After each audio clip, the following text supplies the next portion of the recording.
I think it's an interesting question because I don't think EdTech has been facing as many challenges as some of the other sectors. In fact, EdTech has been booming for the past year and a half. But if I were to pick something, I would say that it's the adaptation and the acceptability or the acceptance towards technology, especially in places where traditional teaching is still very prominent. Like, for example, schools, especially in developing countries. I think the biggest challenge for the companies there would be to make sure that these people who are used to traditional teaching methods, traditional education, are now well equipped with the technology that these companies are offering. So I think that is probably the biggest challenge that the edtech sector is facing. And of course, we are arriving at a point where people are getting more and more aware about this thing. We are beating this challenge because we are providing technical training to all the members of Sathi Global Education Network. We're also going to make sure that every school is assigned a personal relationship manager who helps them tackle any issues whatsoever that they're facing. The biggest challenge the edtech sector faces, especially between the age group of 0 to 6, where Tickle Right is currently focusing on, is the acceptance of technology as a medium of learning. When you talk about the age group of 0 to 6, the biggest problem that the parent face is whether the child sits in front of the screen and whether the learning is effective or not. Tickle Right has a very unique delivery process that we have created where kids engage in real-time interactive activities with the teacher.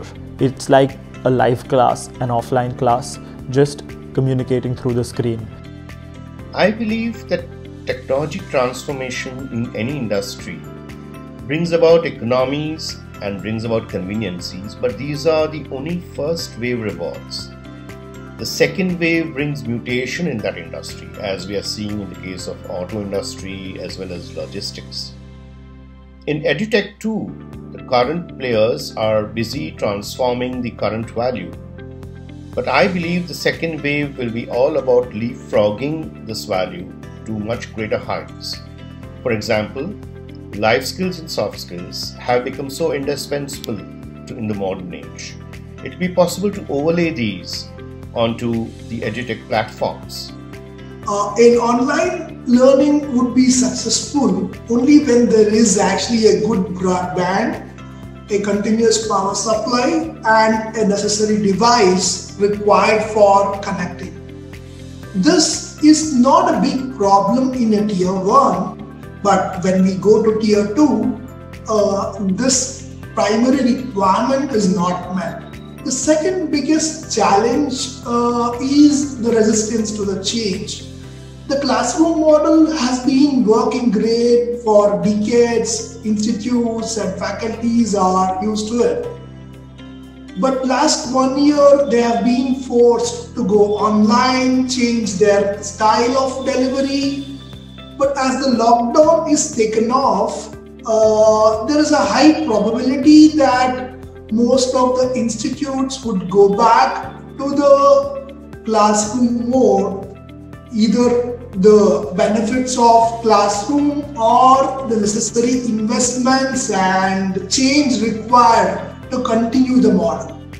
So we have been thinking about this problem and we have come up with various blended models that would allow institutes and faculty to use with their classroom model that would actually be the best of both the worlds. EdTech sector is getting very crowded and a lot of small players are getting lost in the crowd. For any EdTech startup, in my opinion, the biggest challenge is to really be visible to the target audience and acquire those customers at a cost that makes economic sense. At EH, we've taken a little different approach. We don't believe in getting into a sales discussion on the first interaction with the customer. We rather build the trust and the confidence. We are available digitally and provide a lot of freemium content, a content that's free but very credible, so that the customers can start to learn right from day one when they get the content. Coming to the question on challenges faced by the edtech sector, I would classify that into two heads. First is on the operations and logistics, and second is more on the knowledge side of it. On the operations and logistics, I mean, last year when the pandemic started, we saw a sudden decline in the online education, because we were not used to this new normal way of learning. I mean, for the first few months, we were in a state that we didn't knew what's going to happen next, and that's where obviously a lot of enterprises stopped doing any trainings or any learning engagements.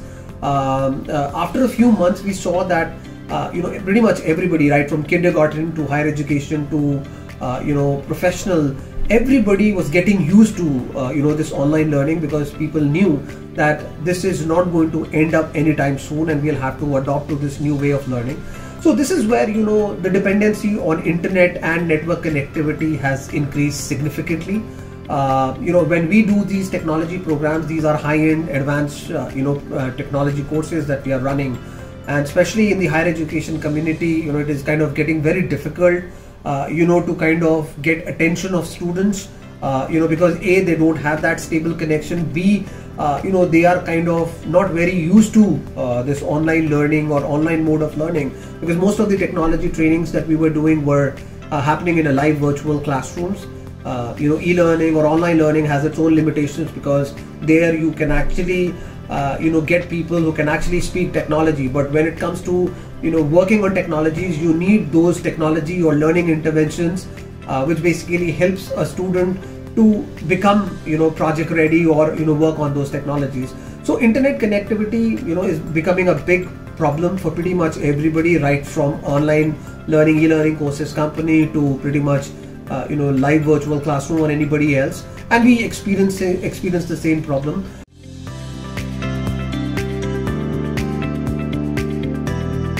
I think that a successful person is a person who thinks that he or she has reached their life's purpose, has fulfilled their life's purpose. For me, my biggest goal in life is to reach a point in time where not a single child is left uneducated.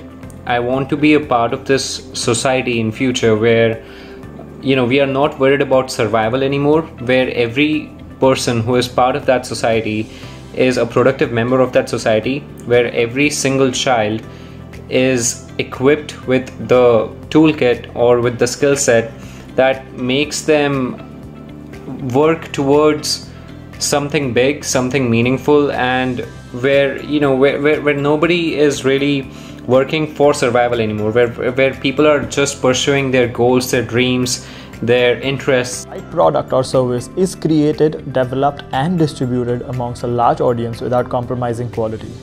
I can say Tickleright has achieved a fair bit of success when it comes to creating an excellent curriculum and delivering it through a robust training process. However, after the pandemic began, we have experienced a surge of demand from the Tier 2 and Tier 3 cities as well. This, I believe, is mainly because of awareness and acceptance of technology. Now, when we were just going to deliver to our Tier 2, Tier 3 city demand, we started getting demands from our international countries as well. And now we have kids coming in from around 15 countries to do the program online, which in fact is definitely a mark of success, but we still believe there's a long way to go in that. I believe that success is a shifting milestone, goals are shifting milestones. So therefore, it's actually very important to recognize and celebrate success at every milestone. Success actually lures us out to come out of our shell and realize our potential. That's the reason I chose success skills as first theme for Consciously. Success journey invariably helps us meet and accept our shadows, making us a much more integrated and evolved person. To us, success is a journey and not exactly a milestone. We at EH define success by how many happy customers that we have and how much difference we have been able to make in the lives of deserving learners who desperately need the valuable employability skills to succeed in their life. Our goal in TriBuy is to improve the learning outcome, and we do this by making learning more interesting and fun and personalized. So with this goal in this journey, we define milestones at every stage, and reaching this milestone is a success for us. As we hit the success at each milestone, we redefine our own milestone, what actually we need to look for.